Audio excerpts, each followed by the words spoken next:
Hello, friends. Happy Friday, and welcome to another episode of Divorce Coach Diaries. Today, I want to talk about something that when I really was able to frame it and think about it in a way that was believable to me, it changed my life.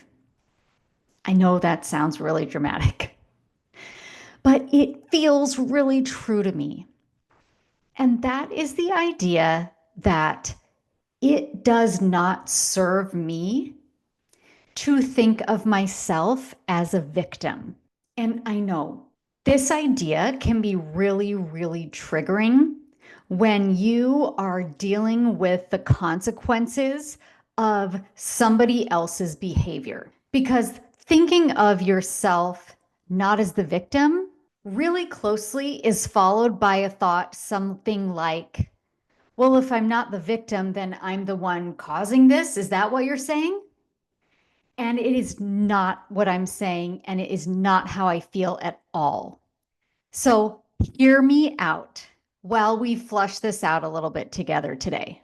Not only do I not think of myself as the victim in my story, I genuinely believe that I am the hero in my story. And if this does not feel believable to you at all, if your life is still really, really wrapped up in the toxic behavior of your ex, then it will make sense why your brain wants to reject the idea that you are not the victim. And again, don't hear me saying if you're not the victim, it means that you are partially or fully responsible for these circumstances or this behavior. And if you aren't the victim, then you could prevent these things from happening. It's not true. So, this idea today is only for your benefit. It serves me to think of myself as the hero. Because let's think about it for a second. Because let's think about a victim. Victims usually have a few things in common in their story. One, victims are seen as weak. Two, victims need a villain and they need a savior or someone to rescue or save them. And I don't want to think of myself in any of those ways. I don't want to be weak. I don't want to think that about myself. I don't believe that about myself. Two, I don't want there to be villains. I don't want to give that much power to somebody else. And three, I want to be the one to rescue me. I don't want to wait for somebody else to do it. So, if I'm not the victim, what does that leave me? If I want, I get to see myself as the hero. And our brains are funny like this because whatever we keep telling it over and over, our brain is going to look for evidence that that's true. So if you think of yourself as the victim, you will prove that true. Your brain knows to look for evidence and to mark that and make it seem relevant when you find ways that that might be true. And it sees it and it files it away. And before you know it, you've got this giant filing cabinet of evidence that you are the victim. Again, please don't misunderstand me. I know how challenging it is when you are in the middle of something, especially abuse or really toxic behavior. It can be so triggering and feel like gaslighting if somebody tells you you are not the victim. I am not saying that there is no such thing as a victim. There are plenty of cases that break my heart where people really are victimized. But there are also cases where It just does not serve you to think of yourself that way. It didn't serve me. I was trapped in that cycle for a long time. And it took me some time to really untangle myself from that. But I am so glad, one, that I didn't give up when it felt so believable that I was powerless to change anything about my circumstances or my life. And two, I am so grateful that I had a coach who did not let me continue to think this way about myself because she never believed it about me. From the very first day, I guarantee she did not look at me as someone who was your typical victim. Internally, of course, someone who was weak, who was powerless, who needed someone to rescue her, and who needed villains everywhere, or that was a good idea to keep thinking that way. It wasn't. She was right. So let's talk about what might change for you if you decide to loosen your grip on the idea that there's no other option but for you to look at yourself like a victim. And again, we are separating out someone else's behavior and how you think about yourself. You are not causing anyone else's bad behavior. That is about them and not about you. But when you decide that you're ready to maybe think of yourself a different way, try this with me. What if you are the hero? What if that's true? What would change for you if you allowed that thought in, even in moments? Let's talk about heroes. A hero is strong. A hero is powerful, and they know it. Heroes know their strength and they know their power. Heroes are good. They want what's best for everyone in the story. Heroes do the saving. They don't need the saving.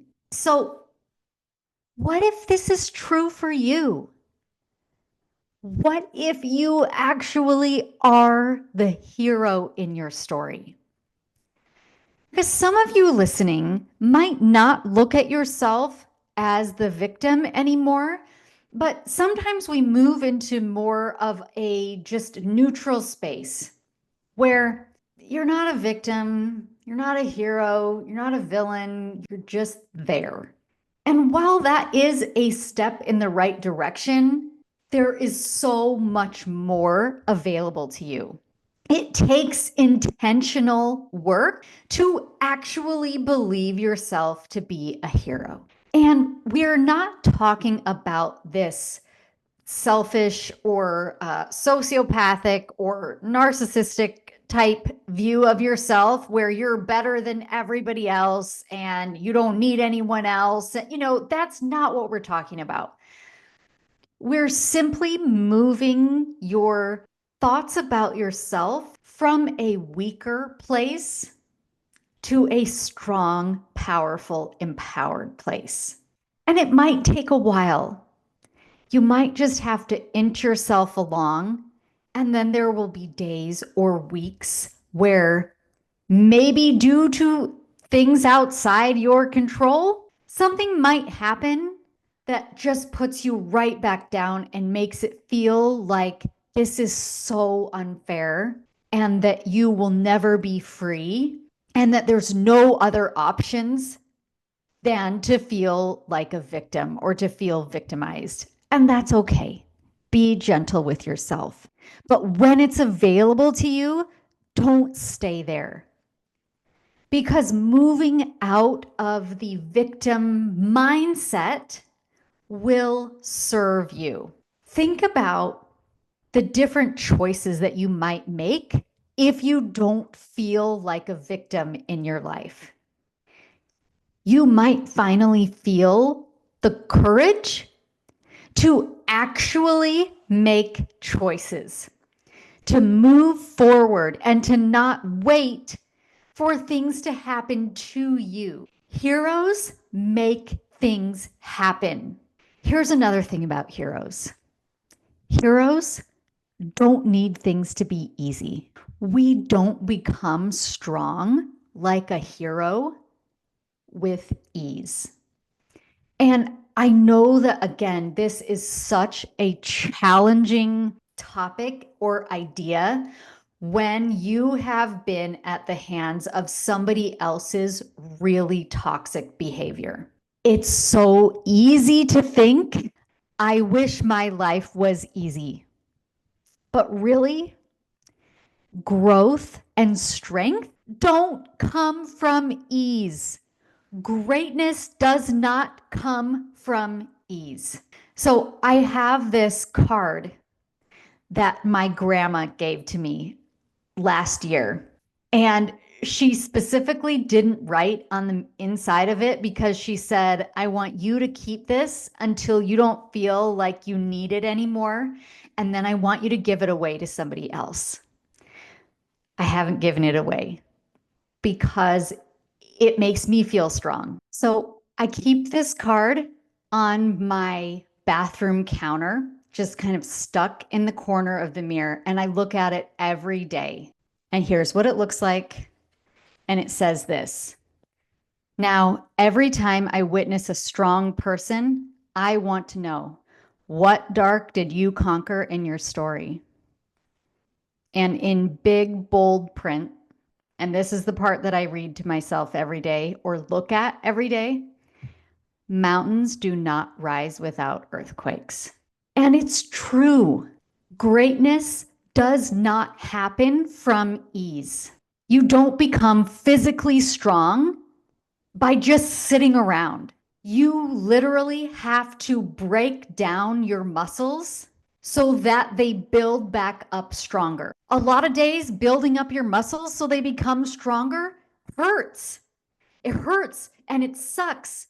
And it's not that fun a lot of times. And you're sore the next day.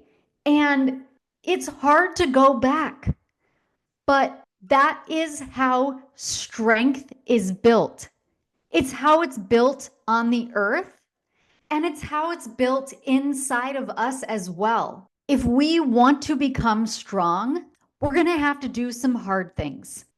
A lot of times, we don't choose our hard things, but we get to choose what it makes of us. Is it going to make us small and weak and in our own mind a victim?